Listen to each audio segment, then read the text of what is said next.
বাংলাদেশ সময় আগামীকাল ভোর 4টায় ব্রাজিল স্কটল্যান্ডের বিপক্ষে মাঠে নামছে তাদের তৃতীয় ম্যাচ খেলার জন্য বিশ্বকাপে গ্রুপ পর্বে। তৃতীয় এবং শেষ ম্যাচটির খেলা খেলতে নামলে সেটাতে যে ফলাফল হবে তার মাধ্যমে নির্ধারিত হবে ব্রাজিল কি গ্রুপ চ্যাম্পিয়ন হয়ে পরের রাউন্ডে যাচ্ছে নাকি রানার্স আপ হয়ে যাচ্ছে, পরের রাউন্ডে যাচ্ছে সেটা। তো এই ক্ষেত্রে যেটা হয়েছে, পয়েন্ট তালিকায় ব্রাজিলের গ্রুপে এই মুহূর্তে ব্রাজিল গোল ব্যবধানে 4 পয়েন্ট নিয়ে শীর্ষে আছে, আর সমান 4 পয়েন্ট নিয়ে গোল ব্যবধানে পিছিয়ে মরক্কো আছে দ্বিতীয় অবস্থানে। তবে ব্রাজিলের যে শেষ ম্যাচে স্কটল্যান্ডের বিপক্ষে যদি বড় ব্যবধানে না জেতে তাহলে মরক্কোর সামনে সুযোগ আছে হাইটির বিপক্ষে যদি তারা বড় ব্যবধানে জিতে তাহলে তাদের গ্রুপ চ্যাম্পিয়ন হয়ে পরের পর্বে যাওয়া। তো এই ক্ষেত্রে দেখা যাবে যে ব্রাজিল গ্রুপ চ্যাম্পিয়ন না হতে পারলে তাদের দ্বিতীয় রাউন্ডে সম্ভাব্য প্রতিপক্ষ হবে নেদারল্যান্ড। তো এই ক্ষেত্রে ব্রাজিল কিছুটা সমস্যায় পড়লেও পড়তে পারে, এটা আর কি। তো আসলে এসব নিয়ে মাথা ঘামানোচ্ছে ব্রাজিল ভক্তরা এই মুহূর্তে যেটা নিয়ে বেশি আনন্দিত এবং উত্তেজিত সেটা হচ্ছে এই ম্যাচে নেইমার ব্যাক করছেন। যতটুকু দেখলাম, রিউমার শুনলাম বা ইয়াতে, নেইমার হয়তোবা প্রথম একাদশেই থাকবেন, প্রত্যাশা করছি আমরা এটাই। তো নেইমার 2022 বিশ্বকাপের পর থেকে আসলে ইনজুরির সাথে যেভাবে যুদ্ধ করছিল, তো আমরা এক পর্যায়ে ধরে নিয়েছিলাম যে ব্রাজিল বিশ্বকাপে নেইমারকে ছাড়াই খেলতে যাবে, এবং এমন অবস্থা হয়েছিল যে বিশ্বকাপে ব্রাজিলের কোয়ালিফাই করা নিয়ে শঙ্কা জেগে উঠেছিল। ব্রাজিল এর মধ্যে প্লেয়ারদের দায় তো ছিলই, প্লেয়ারদের দায়ের পাশাপাশি ব্রাজিলের কোচিং যে সিস্টেমটা, এটা কোচ যাদেরকে নিয়োগ দেওয়া হয়েছে একজনও ভালো করতে পারেনি, এটার কারণও ছিল আনচেলত্তির জন্য ব্রাজিল ম্যানেজমেন্ট অনেক দিন ধরেই অপেক্ষা করছিল। তো শেষ পর্যন্ত আনচেলত্তি দায়িত্ব নিয়েছেন গত বছরের দিকে, এবং তিনি বিশ্বকাপের আগে মাত্র 12-13টি ম্যাচ খেলাতে পেরেছেন দলকে। এর মধ্যে তিনি এক ম্যাচেও তার সেরা একাদশ পাননি, অর্থাৎ যারা ফিট থাকলে প্রত্যাশিত ভাবে দলে এবং স্কোয়াডে ডাক পেত তারা কেউই হয় ইনজুরি সমস্যায় ছিটকে গিয়েছে, অথবা ইয়াতে ছিল কার্ড জনিত সমস্যার কারণে ছিল বাদ গিয়েছে, এই অবস্থা ছিল। তো তিনি আসলে দলটাকে একটা সেট আপে যে নিয়ে আসবেন সে সময়টুকু পর্যাপ্তভাবে পাননি, এটাই হচ্ছে কথা। তারপরও তিনি চেষ্টা করছেন, এবং ব্রাজিলের খেলা প্রথম ম্যাচের তুলনায় দ্বিতীয় ম্যাচে উন্নতির ছাপ দেখা গেছে, যদিও হাইতির বিপক্ষে ম্যাচ বলে সেটাকে খুব একটা মানে ধর্তব্যের মধ্যে নেওয়ারও সুযোগ নেই। তো আস্তে আস্তে উন্নতির সুযোগ আছে, উন্নতি করতে হবে। আর আসলে বিশ্বকাপ জিততে হলে দলগুলোকে পর্যায়ক্রমে প্রতিটা এতেই ইউনিটেকেই ভালো করতে হয়, না হলে আসলে বিশ্বকাপের মতো টুর্নামেন্ট জেতাটা কঠিন হয়ে যায়। এখন ব্রাজিলের যে নেইমার প্রসঙ্গে ফিরি, ব্রাজিলের আমি আমার ভিডিওগুলোতে বলেছিলাম যে ব্রাজিল একমাত্র দলে বিশ্বকাপে যারা আসলে 25 জনের স্কোয়াড নিয়ে এসেছে। নেইমার হচ্ছে রীতিমতো গন কেস হিসেবে ধরে নিয়েছিলাম এতে আমরা। তো আমি আশা করিনি যে নেইমার একাদশে ফেরার মতো ফিট হয়ে উঠবে, বারবার ইনজুরি সমস্যা এসে। তো এখন একাদশে ফিরছে যে আমি যে ব্যক্তিগতভাবে অখুশি না সেটা যেমন ঠিক, তেমনি একইভাবে এটাও সত্যি যে আমি খুব একটা আশাবাদী তাও নয়। আশাবাদী নয় বলতে এই জন্য আশাবাদী নয় নয় ব্যাপারটা এমন নয় যে নেইমার খারাপ খেলবে বা নেইমার দলের জন্য বোঝা হবে, বিষয়টা তা নয়। নেইমার ফিট থাকতে পারে কিনা সেটা নিয়ে আমি বেশি চিন্তিত।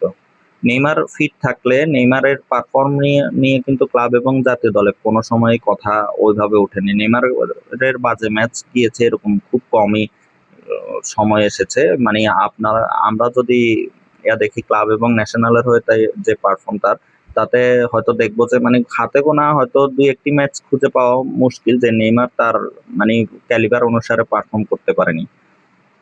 এটা যেখানে তার সময়ের যে সেরা দুজন প্লেয়ারের সাথে তার তুলনা হতো মেসি রোনালদোকে নিয়ে কিন্তু অনেক সময় ন্যাশনালে অনেক সমালোচনা হয়েছে যে তারা তাদের ক্যালিবার অনুসারে ডেলিভার করতে পারছে না, এটা নিয়ে সমালোচনা ছিল। কিন্তু নেইমার হচ্ছে এই তিনজনের মধ্যে ব্যতিক্রম ছিল, যে নেইমারের কখনোই বলতে গেলে যে তার পারফর্ম নিয়ে সমালোচনা করার অবকাশ ছিল না। এটা হচ্ছে একটা বড় বিষয়। তো এই ক্ষেত্রে নেইমার এবং ব্রাজিল ফ্যানরা কিছুটা দুর্ভাগা যে নেইমারের ইনজুরি প্রবণতা এবং ইনজুরি ভাগ্য ব্রাজিলকে বারবার বিশ্বকাপ থেকে খালি হাতে ফিরিয়েছে তার সময়, না হলে হয়তোবা ব্রাজিলের নামের পাশেও একটা বিশ্বকাপ এই সময় যোগ হতে পারত। নেইমারের 14 সালে যখন কলম্বিয়ার বিপক্ষে মেরুদণ্ডে আঘাত পেয়ে মাঠ ছাড়লো, এরপর সেমিফাইনালে কি হলো জার্মানির সাথে সেটা সবাই জানি। এরপর 18 বিশ্বকাপও নেইমার ইনজুরি নিয়ে খেলতে পারবে কিনা সেটার কোনো ছিল না, পরে ইনজুরি থেকে ব্যাক করলো, ভালোই খেলেছে যা খেলেছে, কিন্তু অতি অভিনয় নিয়ে সমালোচনা হলো। সে তার প্রত্যাশা অনুযায়ী মোটামুটি পারফর্ম করেছিল, কিন্তু এরপরও আটকে গিয়েছে বাকিদের ব্যর্থতার কারণে। 22 সালেও সে বিশ্বকাপের গ্রুপ পর্বে প্রথম ম্যাচের পর ছিটকে গিয়েছিল এবং পরে নকআউট স্টেজে গিয়ে খেলে এবং ক্রোয়েশিয়ার সাথে কিন্তু নকআউটে যে সোলো গোলটি করেছিল এটা এখনো মানে দর্শকদের চোখে লেগে আছে। কিন্তু সেটাতে দেখা গেল ব্রাজিল সে গোল করার পর অতিরিক্ত সময়ে সে গোল করলো 113 মিনিটের সময়, অথচ ব্রাজিল অতি আক্রমণাত্মক যেখানে ডিফেন্সিভ খেলার কথা ছিল সেখানে তারা আরো অতি আক্রমণাত্মক হয়ে গোল কনসিড করলো এবং টাই ব্রেকে পরাজিত হলো, এটা সবাই জানি। তো এরপর থেকে আসলে নেইমার আর একাদশে ঠিক মতো ফিরতেই পারেনি। তো ব্রাজিলরা হলো আসলে তাদের চেনা ফর্মে ছিল না। এখন আমি ব্যক্তিগতভাবে যেটা বলেছিলাম যে ওই সময় বিশ্বকাপের পরপর যে আগামী বিশ্বকাপে যাই হোক ব্রাজিল যদি নেইমারের উপর নির্ভর করে খেলতে চায় সেটা ব্রাজিলের জন্য আবারও বুমেরাং হবে। কারণ হচ্ছে আর কিছু নয় যে নেইমার একাদশে থাকলে নেইমার দলের জন্য বোঝা হবে এটা মানে সমস্যাটা ছিল নেইমারের ইনজুরি। এখন নেইমার ফিরে আসছে, দেখা যাক সে কতটুকু কি খেলতে পারে। তবে আমি ধরে নিচ্ছি সে একাদশে থাকবে। সেই অনুসারে হলে স্কটল্যান্ডের সাথে খেলার ধরন ব্রাজিলের কেমন হতে পারে সেটা নিয়ে একটু কথা বলবো। স্কটল্যান্ডের সাথে যদি নেইমার প্রথম একাদশে থাকে সেই ক্ষেত্রে ব্রাজিলের যে সেট আপ হতে পারে, অথবা পাকুয়েতা মাঠে নাও থাকতে পারে, অথবা ক্যাসিমিরো বা ব্রুনোর মধ্যে একজনকে বেঞ্চ হতে পারে, হতে হবে হয়তোবা। তো এক্ষেত্রে যেটা আবার এরা সবাই মাঠে থাকতে পারে। রাফিনিয়া যেহেতু বিশ্বকাপের থেকে আপাতত ছিটকে গিয়েছে সেক্ষেত্রে আছে, রাফিনহার কথাটা আমি ভুলে গিয়েছিলাম, এজন্য দুঃখিত। রাফিনহার জায়গায় হয়তো নেইমার মাঠে থাকবে। তো রাফিনহার জায়গায় যদি নেইমার মাঠে নামে সেই ক্ষেত্রে একটা বিষয় আছে দেখার মতো, সেটা হচ্ছে নেইমার কি রাইট উইং এ খেলবে, এটা একটা প্রশ্ন। উত্তর হচ্ছে না। সহজ কথায় যদি বলে নেইমার রাইট উইং এ খেলবে না। নেইমার কিন্তু সেই প্লেয়ার যে অ্যাটাকিং পজিশনে প্রতিটা জায়গায় খেলতে পারে, যেটা মেসি রোনালদো করেছে, তাদের প্রাইম টাইমে এতে খেলেছে প্রয়োজন অনুসারে পজিশন। রোনালদোকে লেফট উইঙ্গার হিসেবে জানলেও রোনালদো কিন্তু পজিশন সোয়াপ করে খেলেছে, বক্স টু বক্স মিড হিসেবে খেলেছে, ওয়াইড এরিয়া মিডফিল্ডার হিসেবে খেলেছে, এগুলো আমরা সবাই জানি। তো নেইমারও কিন্তু অ্যাটাকিং লাইনে সেই অবস্থায় ছিল, তবে তার প্রেফারেবল এরিয়া হচ্ছে লেফট উইং এ ছিল প্রথমে, পরে অ্যাটাকিং প্লে মেকার হিসেবে বেশিরভাগ সময় খেলেছে। এবং অ্যাটাকিং প্লে মেকিং এ নেইমারের আসলে জুড়ি মেলা ভার। তো আজকে যদি খেলে সেই ক্ষেত্রে হয়তোবা কুনহাকে রাইটে কিছুটা রাইটে সরে যেতে হতে পারে। এই ক্ষেত্রে নেইমার অনেকটা ফলস নাইনের ভূমিকা পালন করতে পারে। আবার আরেকটা বিষয় আছে এই ক্ষেত্রে, ভিনিসিয়াস গত ম্যাচে যখন জিতলো এর সাথে হাইটির সাথে, তখন সে স্কোর করার পর কিন্তু একটা কথা বলেছিল আনচেলত্তি সম্পর্কে, যে আনচেলত্তি আমাকে 2 সেন্টার ব্যাকের মাঝে খেলতে বলেছিলেন, আমি যখনই এই পজিশনে খেলি তখনই আমি গোল করি, যদিও আমি এটা পছন্দ করি না। অর্থাৎ তার পছন্দের জায়গা হচ্ছে সে লেফটে খেলতে চায়, কিন্তু 2 সেন্টার ব্যাকের মাঝে যখন সে খেলে প্রতিপক্ষের ইয়াতে, তখন তার জন্য গোল করাটা তুলনামূলক ইজি হয়ে যায়।